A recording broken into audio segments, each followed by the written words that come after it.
Obrigado, meu querido pastor Alex, meus amados irmãos e irmãs, que privilégio estar com vocês nessa noite. Igreja linda, povo feliz, que adora a Deus com o coração, com a alma. Eu quero partilhar com vocês a palavra de Deus e convido você para abrir sua Bíblia comigo em Marcos capítulo 4, versos 35 a 41. Marcos 4, 35 a 41.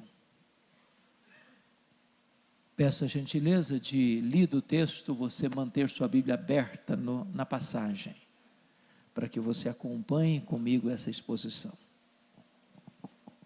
Marcos 4, 35 a 41. Jesus acalma uma tempestade. Naquele dia, sendo já tarde, disse Jesus aos seus discípulos: passemos para outra margem. E eles, despedindo a multidão, o levaram assim como estava no barco. E outros barcos o seguiam. Ora, levantou-se grande temporal de vento, e as ondas se arremessavam contra o barco, de modo que o mesmo já estava a encher-se de água. E Jesus estava na popa, dormindo sobre o travesseiro. Eles o despertaram e lhe disseram: Mestre, não te importa que pereçamos? E ele, despertando, repreendeu o vento e disse ao mar: acalma-te, emudece. O vento se aquietou e fez-se grande bonança. Então lhes disse: por que sois assim tímidos? Como é que não tendes fé? E eles, possuídos de grande temor, diziam uns aos outros: quem é este, que até o vento e o mar lhe obedecem? O tema que eu gostaria de tratar com vocês nesta noite é: você não precisa ter medo, você precisa ter fé. E eu quero, à guisa de introdução, fazer aqui 4 declarações. E a primeira delas é que as tempestades da vida existem e elas são inevitáveis.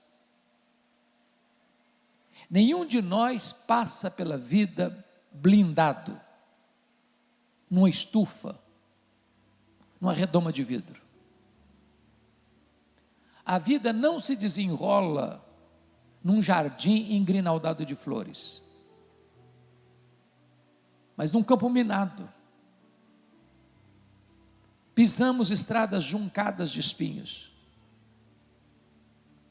A viagem da vida nem sempre é com céu de brigadeiro, com águas esmaltadas. Passamos tempestades. Talvez a pandemia que assolou o mundo seja uma prova disso. Os mais ricos e os mais pobres sofreram de igual modo. Os empresários e os empregados, os velhos e os jovens, os mais crentes e os mais céticos sofreram de igual modo. Ninguém esteve ileso do problema. É assim na vida. Crente fica doente, crente bate carro, crente sofre acidente, crente enfrenta a tempestade.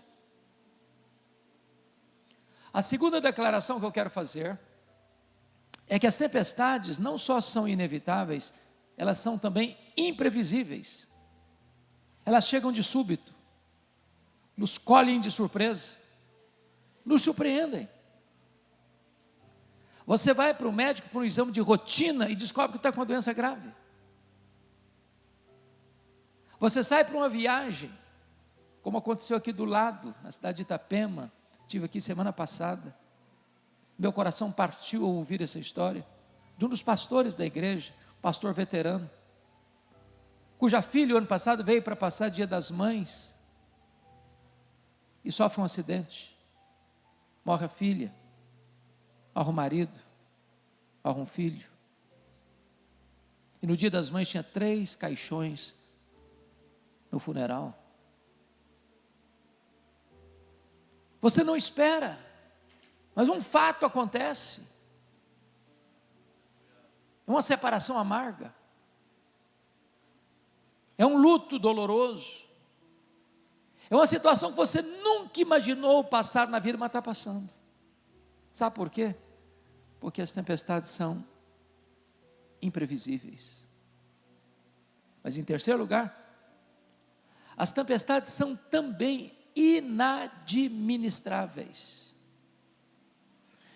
Boa parte desses discípulos tinham nascido ao redor desse lago. Pelo menos 4 deles eram pescadores. Viviam não apenas ali, mas trabalhavam naquele lago. Tiravam daquele lago o seu ganha-pão. Conheciam cada palmo daquele lago de 21 quilômetros de comprimento por 14 de largura. Já tinham enfrentado outras tempestades e superado. Desta feita, eu fico pensando que eles disseram assim: vamos deixar o mestre descansar, nós temos conhecimento, nós temos experiência, nós sabemos resolver esse problema, mas não conseguiram. Aquilo que é doméstico fica estranho, aquilo que você conseguia resolver com o seu conhecimento, com a sua experiência, com a sua habilidade, agora não consegue mais. Mas há uma quarta verdade que eu gostaria de trazer aqui à guisa de introdução. É que as tempestades são também pedagógicas. Isso é consolador. Isso significa, irmãos, que o nosso Deus é soberano e Ele não é pego de surpresa. Deus não fica em apuros. Deus não está lá no céu esfregando as mãos sem saber o que vai fazer com essa guerra que assola o Oriente Médio. Deus não fica em apuros com os problemas que assolam a sua vida. Você e eu cremos que nem um fio de cabelo da nossa cabeça pode ser tocado sem que Deus saiba, sem que Deus permita, sem que Deus tenha um propósito. A sua vida não está solta ao léu, jogada de um lado para o outro ao sabor das circunstâncias. A sua vida está nas mãos daquele que governa os céus e a terra. A história não está à deriva. A história caminha para uma consumação, e na consumação da história, a vitória já está decretada, é de Cristo e da sua igreja. Bom, dito isto, à guisa de introdução, vamos ao exame do texto. O contexto dessa passagem é que Jesus passara o dia, naquele dia todo, melhor dizendo, ensinando as parábolas do reino. Se você já deu aulas, ou já pregou, ou já ensinou um dia inteiro, no final do dia você está exausto. É normal. Diz o texto que Jesus, tendo ensinado então as parábolas do reino, e está escrito no verso 35, já sendo tarde naquele dia, Jesus disse aos seus discípulos: passemos para outra margem. E Jesus pegou o travesseiro e foi lá para trás do barco, e deitou, e dormiu. Ele era perfeitamente homem, estava exausto, cansado, dormiu. E enquanto ele dorme, vem a tempestade, subitamente, repentinamente. E aqueles discípulos tentam resolver o problema, mas não conseguem. O barco fica rodopiando no meio do mar. A fúria do vento joga o barco de um lado para o outro. Os discípulos querem avançar e recuam, querem ir para a direita, vão para a esquerda. As rédeas, os remos não estão mais em suas mãos. E na hora do maior desespero, diz o texto, no verso 38, que eles recorrem a Jesus com uma pergunta em tom de censura: mestre, não te importa que pereçamos? E diz o texto que Jesus então se desperta, repreende o vento, repreende o mar e diz: acalma, emudece. E o vento se encolhe, e o mar recua, e há grande bonança. E Jesus então pergunta para eles assim, no verso 40, por que vocês estão com medo? Por que sois assim tímidos? Como é que não tendes fé? E eles, tomados de grande espanto, no verso 41, perguntam uns para os outros: quem é este, que até o vento e o mar lhe obedecem? Se vocês perceberam comigo, esse texto está regido por 3 perguntas. A primeira pergunta, no verso 38, é a pergunta dos discípulos a Jesus: Mestre, não te importa que pereçamos? A segunda pergunta é de Jesus aos discípulos, no verso 40: Por que sois assim tímidos? Como é que não tendes fé? E a terceira pergunta, no verso 41, é entre os discípulos: quem é este que até o vento e o mar lhe obedecem? Ora, se o texto está regido por essas 3 perguntas, é sobre elas que precisamos conversar a partir de agora. Então vejamos a primeira pergunta, porque essa é a sua pergunta, essa é a minha pergunta, essa é a pergunta da nossa alma aflita, do nosso coração angustiado, das noites mais escuras da alma, dos gemidos mais pungentes do coração, das horas em que nós sentimos a morte mostrando para nós a sua carranca, no momento mais angustiante da nossa vida, onde não temos mais saída, onde parece que a vida vai perecer. E eles recorrem a Jesus, não com uma pergunta apenas, mas com uma censura severa: Mestre, não te importa que pereçamos? Em outras palavras, não estás vendo o perigo que estamos passando? Não vais fazer nada? Vais continuar dormindo? A grande pergunta é: por que eles estão fazendo essa pergunta em tom de censura? O que não está bem resolvido na cabeça deles? Primeiro, o que não está bem resolvido na cabeça deles é conciliar a ordem de Jesus: passemos para outra margem, com a tempestade. Porque no nosso imaginário, pensamos assim: se eu estou fazendo o que Jesus me mandou fazer, vai dar tudo certo. É céu de brigadeiro, não tem tempestade à vista. Pastor Alex, eu fui criado num berço evangélico, e desde criança eu aprendi uma música infantil na igreja: com Cristo no barco tudo vai muito bem, vai muito bem, vai muito bem. Só que Jesus estava no barco e não estava nada bem. Nada bem. Entender a tempestade que Deus mandou atrás do profeta Jonas é fácil. Ele estava numa rota de desobediência. Notinha de rodapé aqui, viu, irmãos? Crente desviado é endereço certo de tempestade. Deus vai mandar a tempestade atrás de você. Não para destruir você, para trazer você de volta. Agora, como você vai entender que você está fazendo a vontade de Deus, obedecendo a Jesus, e você está enfrentando uma tempestade? Como é que você vai entender que você é um dizimista fiel e um ofertante generoso e perde o emprego? Como é que você vai entender que você é um homem de Deus, cheio do Espírito Santo, e fica prostrado numa cama, consumido por um câncer? Como é que você vai entender que você é um pastor cheio da graça de Deus e tem que sepultar uma filha?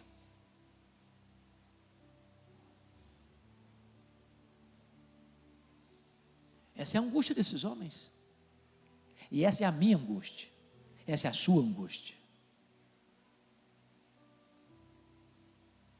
Mas há uma segunda coisa que não está bem resolvida na cabeça desses homens. Por que eles estão fazendo essa pergunta em tom de censura? Eles não estão conseguindo conciliar direito a urgência do problema deles com a aparente demora de Jesus. O que Jesus está fazendo no barco? Dormindo. Quem está dormindo não está agindo. E tem hora, irmãos, que a nossa angústia é tal que 1 minuto parece uma eternidade. Eles estão enfrentando uma crise medonha. O mar está revolto, o barco está enchendo-se d'água. A morte está mostrando para eles a sua carranca. E Jesus está dormindo. Essa é a nossa grande angústia. Obrigado, meu amado, muito obrigado. A demora. E eu vou lhes dizer que a demora de Deus, às vezes, nos machuca mais do que a própria circunstância. É quando você grita, socorro! E a única voz que você escuta é o eco do seu desespero. Às vezes a demora de Deus grita mais alto nos ouvidos da nossa alma que o ruído mais barulhento das circunstâncias mais adversas. Eu acho que foi o que Marta enfrentou em Betânia. Quando o seu irmão Lázaro estava enfermo, ela mandou um recado para Jesus, num tom teológico muito adequado. Ela não disse, cancela tudo aí, corre para cá. Ela não falou isso não. Está enfermo aquele a quem amas. Quem ama tem pressa em socorrer a pessoa amada. Quando Jesus recebe o recado, a mensagem que ele manda é essa: olha, essa enfermidade não é para a morte, é para a glória de Deus. Mas ficou mais 2 dias onde estava. Quando ele chega, o Lázaro está sepultado há 4 dias. Se você fizer bem as contas, você vai descobrir uma coisa muito engraçada, boa, muito interessante pelo menos. É que de onde Marta morava para onde Jesus estava, era um dia de viagem. Que dia Lázaro morreu? No mesmo dia que o emissário saiu da casa de Marta para dar o recado para Jesus. Aliás, quando Jesus recebeu o recado, ele disse para os seus discípulos assim, o Lázaro morreu. Agora notem que se ele gastou um dia para ir, gastou outro dia para voltar. E ele volta esbaforido e diz, essa enfermidade não é para a morte, é para a glória de Deus, mas o Lázaro já está morto e sepultado. Se o homem gastou um dia para ir, Jesus fica mais 2 dias, são 3 dias. No 4º dia que Jesus vai, o Lázaro está morto e sepultado há 4 dias. Quando Jesus chegou em Betânia, a Marta nem falou shalom para ele. Ela foi logo despejando a sua mágoa. Se tu estiveras aqui, meu irmão não teria morrido, o senhor chegou tarde demais, agora também não tem mais jeito, agora também não adianta. Jesus disse, ô Marta, o teu irmão há de ressurgir. Ela disse, eu sei, eu sou crente. Ele vai ressurgir no último dia. Marta tinha conjugado o verbo no passado, se tu estiveras aqui. Agora Marta conjuga o verbo no futuro. Eu sei que vai ressurgir no último dia. E Jesus disse para ela, não, eu não fui, eu não serei, eu sou a ressurreição e a vida.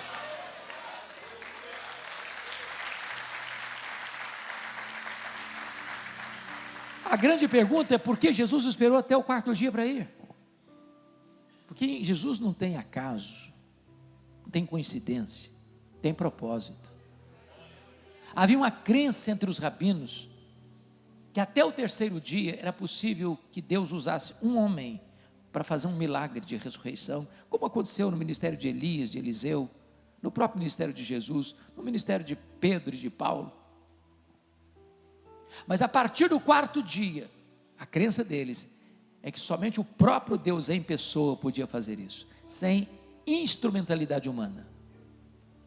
Pois Jesus esperou até o 4º dia, para que a nação de Israel se rendesse à verdade de que ele não era apenas um grande homem, ele era o próprio Deus entre os homens.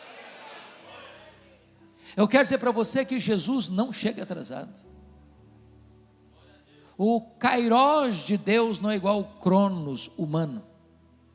O tempo de Deus não é o nosso. Quando ele parece estar atrasado, é que ele está preparando algo maior e melhor para a nossa vida, porque não há Deus como o nosso que trabalha para aqueles que nele esperam. Mas agora vamos à segunda pergunta, porque diz o texto que Jesus se despertou e repreendeu o vento e repreendeu o mar, diz: acalma, emudece. E eu preciso dizer para você que o vento tem ouvidos e o mar escuta a voz do Criador. Aliás, todo o universo escuta o Criador. Ele dá uma ordem para o sol e o sol para. Ele dá uma ordem para as estrelas e elas aparecem. Ele dá uma ordem para o mar e ele se abre. Ele dá uma ordem e o maná cai do céu. Ele dá uma ordem e a água brota da rocha. Ele dá uma ordem, uma mula profetiza. Ele dá uma ordem, um verme corta uma planta. Ele dá uma ordem, os demônios têm que bater em retirada. Ele dá uma ordem, os anjos saem para obedecer o seu comando. A sua voz é poderosa e o universo inteiro se rende ao poder da sua voz.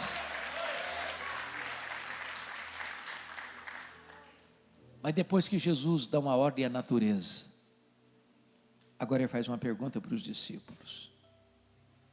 E a pergunta assim: por que vocês estão com medo? Como é que vocês não têm fé? Ô meus irmãos, me permita essa pergunta: se você estivesse lá, naquela circunstância, já de noite, num barco frágil, se enchendo d'água, o barquinho da pique, você estaria com medo?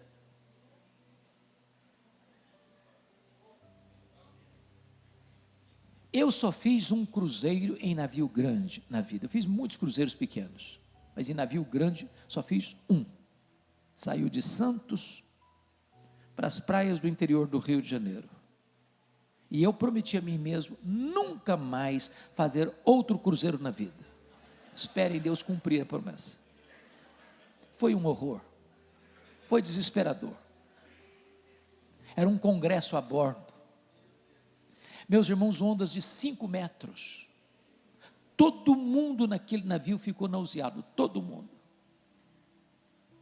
As pessoas saíam para jantar, iam cambaleando pelo corredor, não chegavam no restaurante e voltavam vomitando pelo corredor.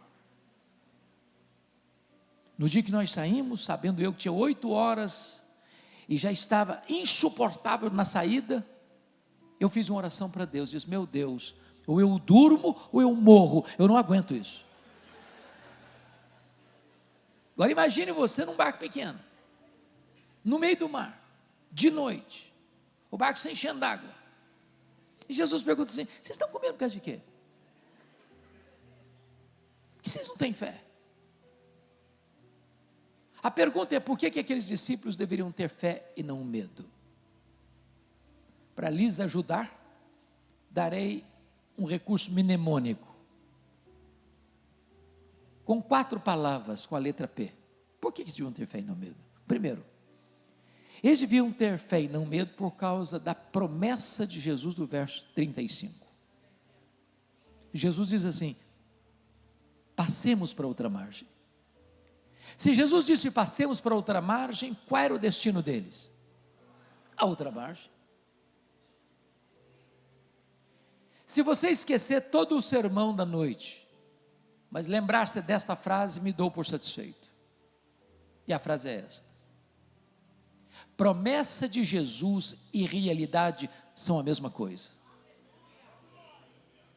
porque Ele é o avalista da sua própria palavra. Nenhuma das suas promessas cai por terra. Em todas as promessas dele nós temos o sim, nós temos o amém. Então, se você conhece as promessas de Deus, você não precisa ter medo, você precisa ter fé. Se Ele prometeu, Ele é fiel para cumprir. E quando Ele faz, ninguém pode impedir a sua mão de fazê-lo. A segunda razão por que eles deviam ter fé e não medo, é por causa da presença de Jesus com eles. Quem é Jesus? O Criador do céu, o Criador da terra, o Criador do mar, o Criador do vento. Todas as coisas foram feitas por intermédio dele, e sem ele nada do que foi feito se fez. Ele fez todas as coisas visíveis e invisíveis. A criatura não é maior do que o Criador. A criatura não pode vencer o Criador.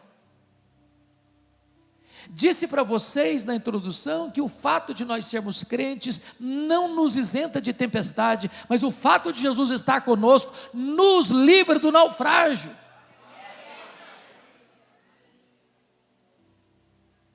Irmãos, o maior antídoto contra o medo não é a nossa saúde, não é a força dos nossos músculos, não é a quantidade de dinheiro que você tem no banco, não é a influência política, ou econômica, ou social, ou religiosa que você exerce no mundo. O único antídoto contra o medo é a consciência de que Jesus, o Todo-Poderoso Deus, está conosco.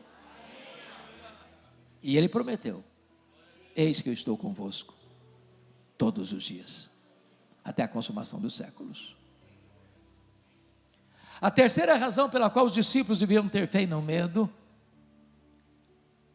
é por causa da paz de Jesus. Eu pergunto a vocês, o que Jesus estava fazendo no barco? Dormindo. Jesus sabia que a tempestade viria? Claro que sim. E se sabia, por que dormiu? Dormiu porque sabia que tudo estava sob controle.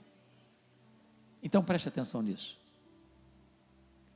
Paz não é a ausência de tempestade. Paz é a consciência de que, apesar da tempestade, tudo está sob controle. Não do seu, não do meu, não do nosso controle, mas do controle de Jesus. Quarto lugar. Por que eles deviam ter fé e não medo? Primeiro, por causa da promessa. Segundo, por causa da presença. Terceiro, por causa da paz. Quarto, por causa do poder de Jesus. É muito interessante que Marcos reúne ao redor desta passagem outros episódios que retratam o poder de Jesus. Primeiro, aqui Jesus demonstra poder sobre as forças da natureza.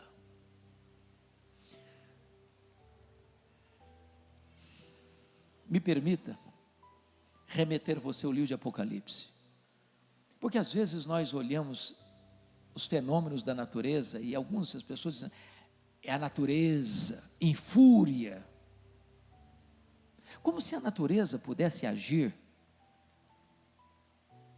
à revelia do Criador. É terremoto, é maremoto, é tsunami, é tufão, é seca severa, é tempestade borrascosa, são enchentes avassaladoras. Mas quando você vai para o livro de Apocalipse e vai estudar sobre as 7 trombetas, quando as trombetas soam, o que é uma trombeta? É um instrumento de aviso. Os 7 selos, o mundo está perseguindo a igreja. As trombetas é o juízo parcial de Deus a este mundo que persegue a igreja. E quando as trombetas são tocadas, atingem os céus, o mar, os rios, a terra, os homens. Os estudiosos, os sismólogos, olham para os fenômenos, não, é apenas uma placa tectônica, é apenas a fúria da natureza, é apenas isso, é apenas aquilo, e à luz das Escrituras, é Deus trombeteando aos ouvidos do homem, diz, arrependa-te, arrependa-te, arrependa-te, enquanto é tempo.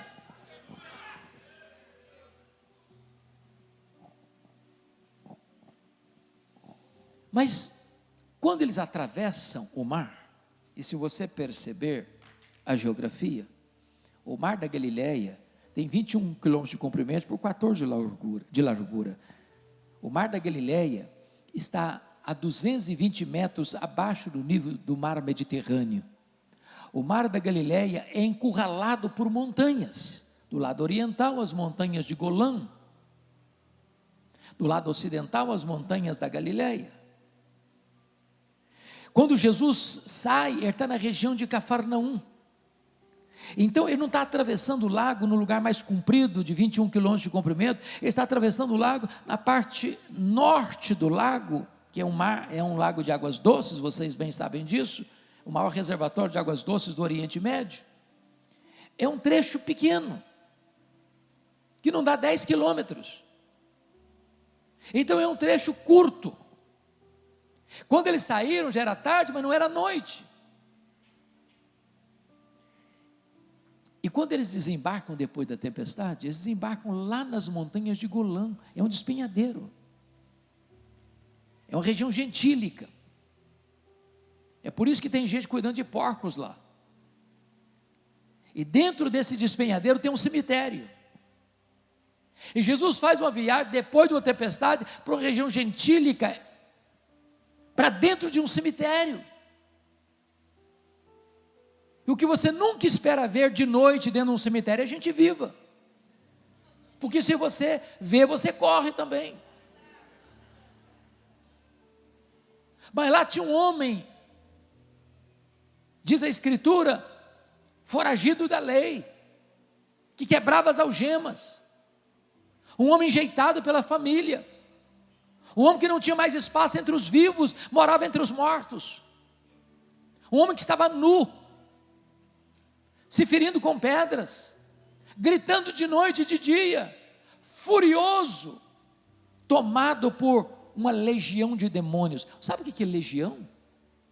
Legião é uma corporação romana de 6.000 soldados, era a mais temida máquina de guerra do Império Romano, onde passava uma legião romana, tudo destruía, a tudo subjugava. Dentro de um único homem tem 6.000 demônios, capaz de sair dele e levar 2.000 porcos à morte. E Jesus faz uma viagem depois de uma noite de tempestade para libertar esse homem, para curar esse homem, para salvar esse homem e para enviar esse homem como missionário para a sua terra. Isso significa, irmãos, que não tem lata de lixo no reino de Deus. No reino de Deus não tem ninguém descartável. Há esperança para o homem mais arruinado no pecado, há esperança para o escravo mais detido na sujeira do pecado. O Senhor Jesus é poderoso para libertar, para salvar, para curar, para restaurar e para enviar para seu povo como um grande e poderoso missionário. Sabem por quê, queridos? Porque Jesus tem poder sobre a natureza e Jesus tem poder sobre os demônios. Ele manda no céu, Ele manda na terra e Ele manda no inferno. Quem tem as chaves da morte e do inferno não é o diabo, é o Senhor Jesus Cristo. Mas quando Jesus retorna dessa região gentílica para Cafarnaum, a cidade que ele adotou como sua cidade, seu quartel-general durante os seus 3 anos de ministério, tinha uma multidão esperando Jesus. E no meio dessa multidão tinha um pai muito aflito. Ele era um cara conhecido na cidade, era o chefe da sinagoga, e esse homem estava enfrentando um grande problema. A sua filhinha de 12 anos, filha única, estava morrendo. Ele recorre a Jesus: Senhor, vá comigo na minha casa, o Senhor impor as mãos sobre minha filha para ser curada. E Jesus foi com ele, mas esgueirando-se no meio daquela multidão, havia uma outra pessoa no meio da multidão precisando de socorro. Era uma mulher, anônima, incógnita, com hemorragia crônica, há 12 anos, sem encontrar qualquer sucesso no tratamento médico, já não tinha nem mais dinheiro para continuar o tratamento, e ela pensou: se eu apenas tocar na orla das vestes de Jesus, eu ficarei livre do meu mal. Ela tinha que ser anônima mesmo, sabe por quê?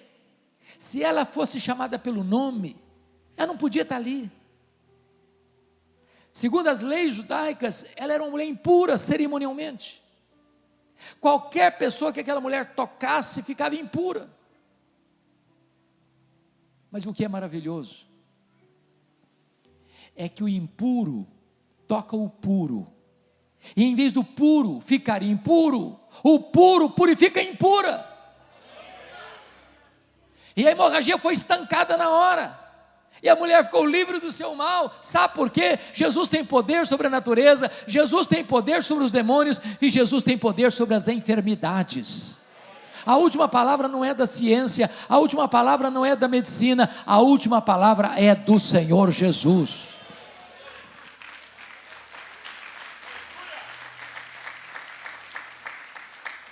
Enquanto Jesus atendia aquela mulher, chega um mensageiro da casa de Jairo e diz para ele: não incomodes mais o mestre, a tua filha acabou de morrer. Eu imagino que o mundo desaba na cabeça do Jairo. Não é natural o pai enterrar filhos, não é natural.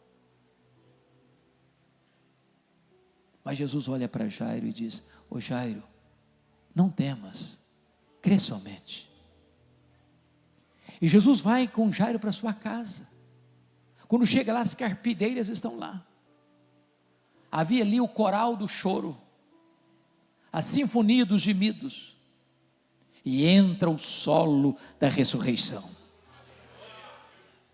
E Jesus entra no quarto, põe a mão sobre a menina e disse: Talita cumi, menina, eu te ordeno, levanta-te.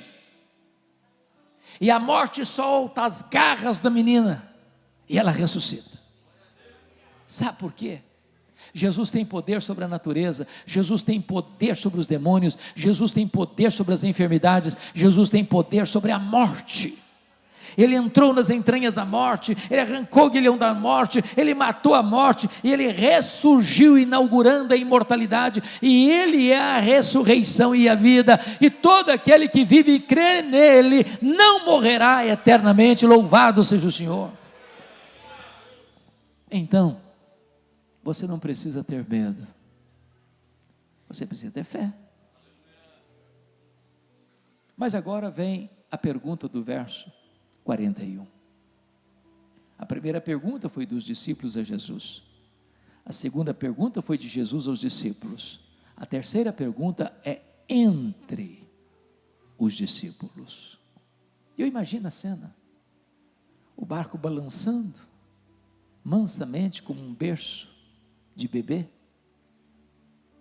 todos molhados, com os olhos estupefatos, e eles que já tinham escutado tantas coisas lindas e tinham visto tantos milagres emanando das mãos de Jesus, mas agora eles experimentam algo que eles nunca tinham visto.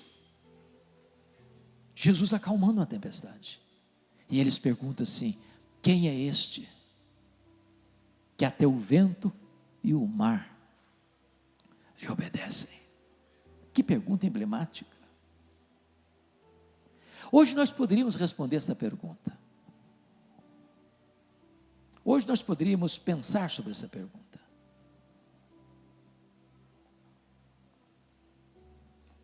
E nós poderíamos responder essa pergunta assim: este é aquele que, juntamente com o Pai e com o Espírito Santo, nos refolhos da eternidade, antes da criação do universo, traçou um plano perfeito, completo, eficaz, que nunca pode ser frustrado, incluindo a sua, a minha, a nossa vida.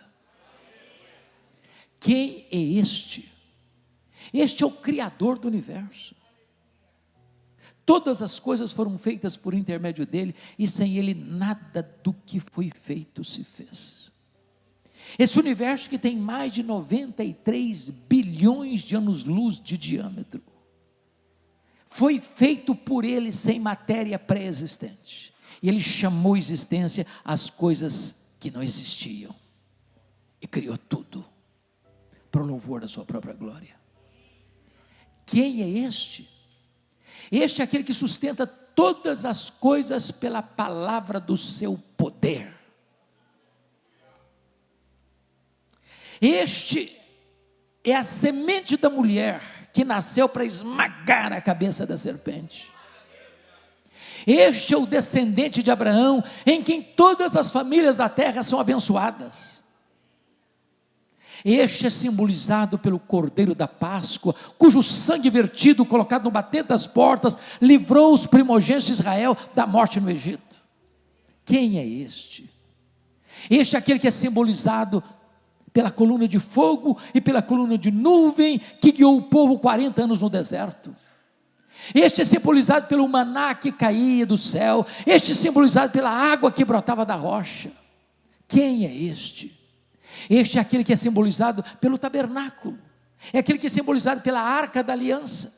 É aquele que é simbolizado por aquele que estava dentro da arca, as tábuas da lei, o vaso com maná, a vara seca de Arão que floresceu. Este é simbolizado pelo templo, este é simbolizado pelas festas de Israel, este é simbolizado pelos sacrifícios do templo, este é simbolizado pelo sábado. Tudo era sombra dele. Ele é a realidade. Quem é este? Este é o maravilhoso conselheiro, este é o Deus forte, este é o Pai da eternidade, este é o príncipe da paz. Quem é este? Este é a raiz de Jessé, este é a raiz de Davi, este é o leão da tribo de Judá, este é o sol da justiça, este é a brilhante estrela da manhã. Quem é este? Este é o Messias, que nasceu de mulher, nasceu sob a lei, para ser o nosso Redentor. Este é o Verbo eterno, pessoal, divino, que se fez carne, e habitou entre nós, cheio de graça e de verdade, e vimos a sua glória, glória como do unigênito do Pai. Quem é este? Este é aquele que andou por toda parte, fazendo o bem, libertando os oprimidos do diabo. Os cegos viram, os surdos ouviram, os mudos falaram, os coxos andaram, os leprosos foram purificados, os mortos ressurgiram.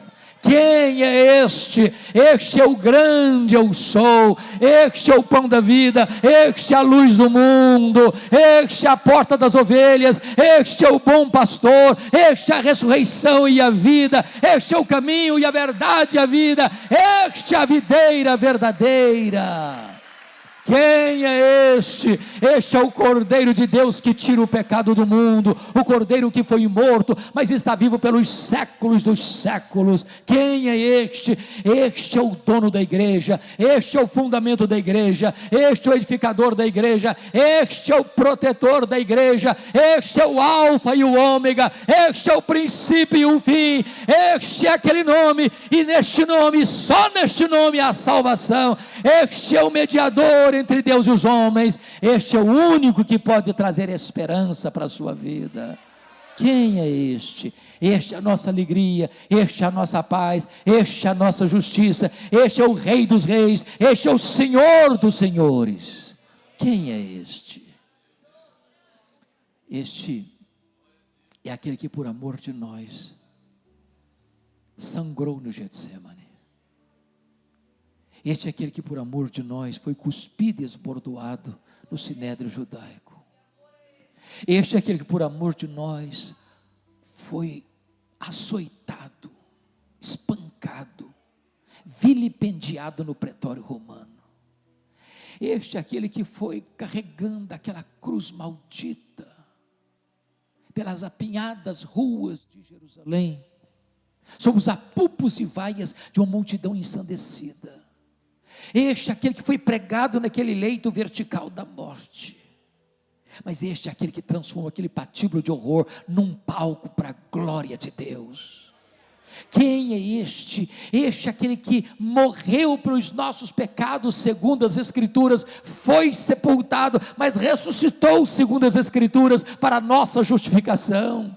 Quem é este? Este é aquele que voltou para o céu, este é aquele que derramou o Espírito Santo sobre a igreja, este é aquele que está sentado à destra de Deus Pai, este é o nosso grande sumo sacerdote, este é o advogado justo, este é aquele que vai voltar para buscar a sua igreja.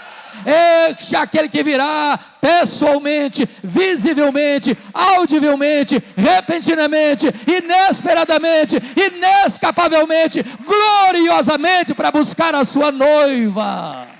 Quem é este? Este é o juiz de vivos e de mortos, que vai julgar as nações, colocar os que estiverem à sua esquerda e dizer: apartai-vos de mim, malditos, para o fogo eterno, preparado para o diabo e seus anjos. Mas vai voltar-se para aqueles que estiverem à sua direita, e vai dizer: vinde, benditos de meu Pai, entrai na posse do reino, que vos está preparado desde a fundação do mundo.